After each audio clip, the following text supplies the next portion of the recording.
Hi friends, இன்றைக்கி நம்ம என்ன வீடியோ பார்க்க போகிறோன்னா எங்கள் வீட்டில் சிக்கன் பிரியாணி எப்படி செய்கிறோம் அப்படிங்கிறது தான் பார்க்க போகிறோம்.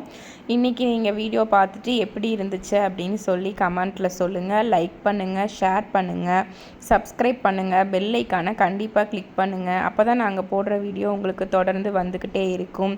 வாங்க ஃப்ரெண்ட்ஸ், வீடியோக்குள்ளே போகலாம்.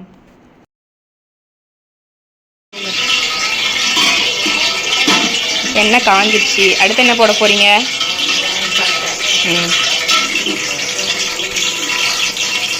பட்டை போடுறாங்க, லவங்கம்,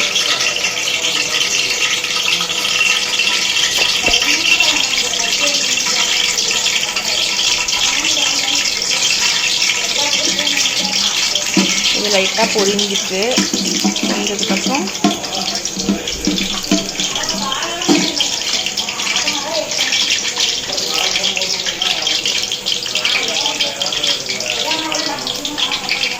பச்சை மிளகா முழுசாக போடுறாங்க, அரியலை இல்லாமல் ஒரு பச்சை மிளகா போடுறாங்க.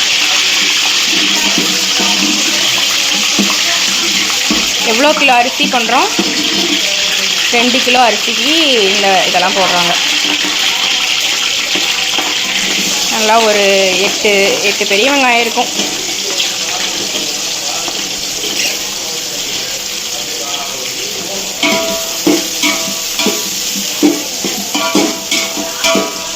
இந்த வெங்காயம்லாம் நல்லா பொரியணும் எண்ணெயில். அதுக்கப்புறம் தான் அடுத்ததெல்லாம் போடுவாங்க. அதுக்குள்ளே நம்ம வேறு ஏதாவது இன்க்ரீடியன்ஸ் பார்த்துட்டு வரலாம்.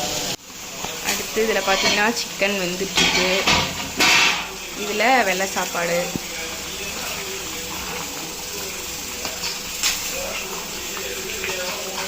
இந்த recipe chicken recipe next week போடுறோம். நல்லா வெங்காயம்லாம் பொரிய ஆரம்பிச்சிருச்சு பாருங்கள். அடுத்தது நல்லா ஒரு கட்டு புதினா, கொத்தமல்லி ரெண்டும் போடுறாங்க.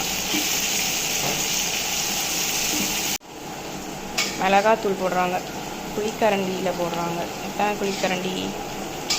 1 2 சின்ன குழிக்கரண்டியில் 2 குழிக்கரண்டி மிளகாத்தூள்.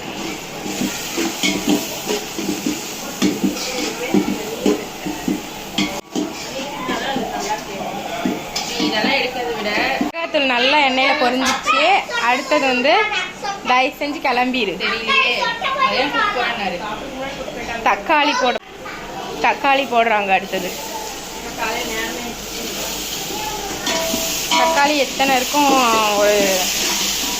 ஒரு டம்ளருக்கு 10 இருக்கும். 10 டம்ளர் அரிசி இருக்கும், அதனால் 10 தக்காளி. தக்காளியெல்லாம் வணங்கிடுச்சு வெந்து. அடுத்தது இஞ்சி பூண்டு பேஸ்ட் போடுறாங்க.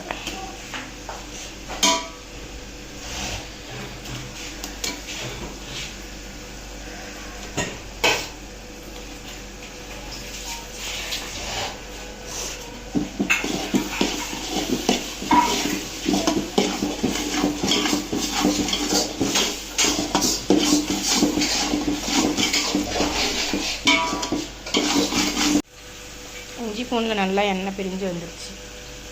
2 கிலோ அரிசி போடுறதுனால இப்போ 2 கிலோ சிக்கன் போடுறாங்க.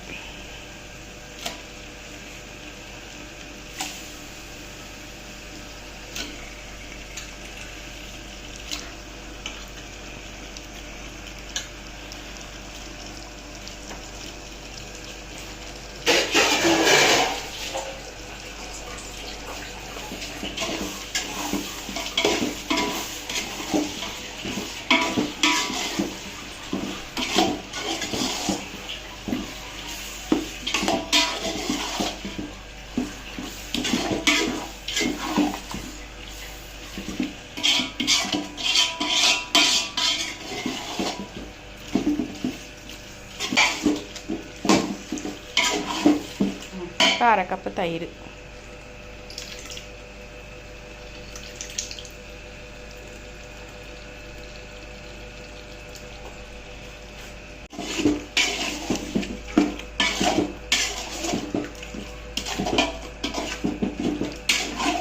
அவ்வளோதான், எல்லா மசாலாஸுமே சேர்த்தாச்சு. மசாலானா நாங்கள் பெரிய அளவில் எந்த மசாலாலாம் போடுறதில்ல. சும்மா பட்டை லவங்கம் ஏலக்காய் மட்டும் போட்டு மிளகாத்தூள் மட்டும்தான் போடுறோம். அதுவே செம்மையாக இருக்கும். இது மாதிரி ஒரு முறை ட்ரை பண்ணி பாருங்கள் ஃப்ரெண்ட்ஸ், சூப்பராக இருக்கும். தண்ணி ஊற்றுறாங்க. ஜீரக சம்பா அரிசிங்கிறனால 1 டம்ளருக்கு 1.5 டம்ளர் தண்ணி அளந்து வச்சுருக்காங்க. அதை அப்படியே இதில் ஊற்றுறாங்க. தண்ணியெல்லாம் எல்லாம் தேவையான அளவு அளந்து ஊற்றிட்டாங்க. இப்போ தண்ணி கொதித்த பிறகு அரிசி போடலாம். உப்பு மீதி போட்டாங்க. முன்ன ஒரு கைப்பிடி மட்டும் போட்டிருந்தாங்க. அதுக்கப்புறம் தேவையானது அளவு டேஸ்ட் பார்த்துட்டு போட்டுக்கலாம். அரிசி போட்டுட்டு தண்ணி நல்லா தளப்புலன்னு கொதிச்சிருச்சு. இப்போ அரிசி போடலாம். அரிசியில் இருக்கிற தண்ணியெல்லாம் நல்லா வடிச்சிட்டு போடணும்.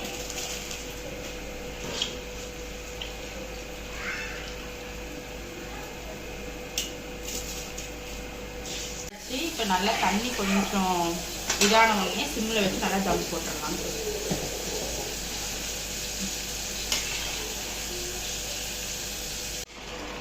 ஒரு 2 நிமிஷம் கழிச்சு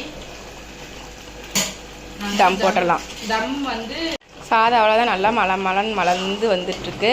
இதுக்கப்புறம் இன்னும் கொஞ்சம் இதான தண்ணி ட்ரை ஆனோடனே தம் போட்டுற வேண்டியதுதான். தம்முக்கு நாங்கள் நெருப்பெல்லாம் அள்ளிலாம் போட மாட்டோம். ஒரு குடம் தண்ணி எடுத்து அடுப்பில் சிம்மில் வச்சுட்டு ஒரு குடம் தண்ணி அது மேலே வச்சுருவோம். அதுலேயும் நல்லா தம் ஆயிக்கும். வச்சு தம் போட போகிறாங்க. நல்லா இலையெல்லாம் கழுவி எடுத்துகிட்டு வந்துட்டுருக்காங்க. கழுவிட்டு அப்படியே அது மேலே வச்சு சாப்பாடு நல்லா கவர் பண்ணி மூடிடணும்.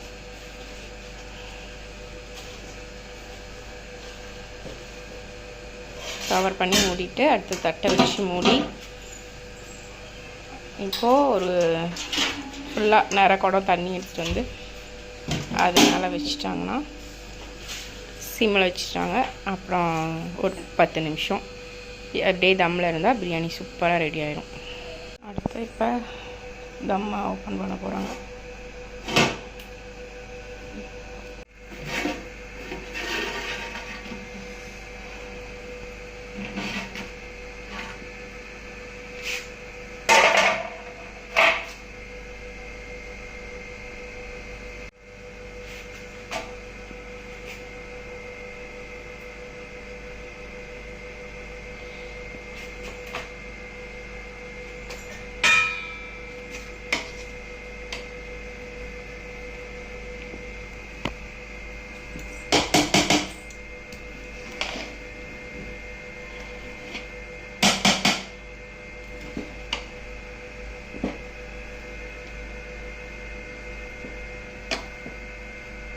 சுட சுட சூப்பரான சீரக சம்பா பிரியாணி உதிரியாக ரெடி ஆயிடுச்சு.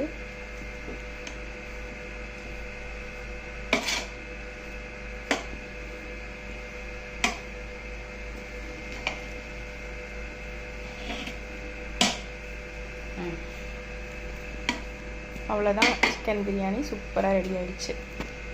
எங்கள் வீட்டில் இன்றைக்கி என்னென்ன மெனு செஞ்சுருக்கோன்னு பார்க்கலாம் வாங்க. பிரியாணி, வெஜ்ஜு சாப்பிட்றவங்களுக்கு வெஜிடபிள் பிரியாணி, சிக்கன் வறுவல், ரசம், சில்லி சிக்கன், இது ஈரல் முட்டை ஃப்ரை, அப்புறம் தயிர்.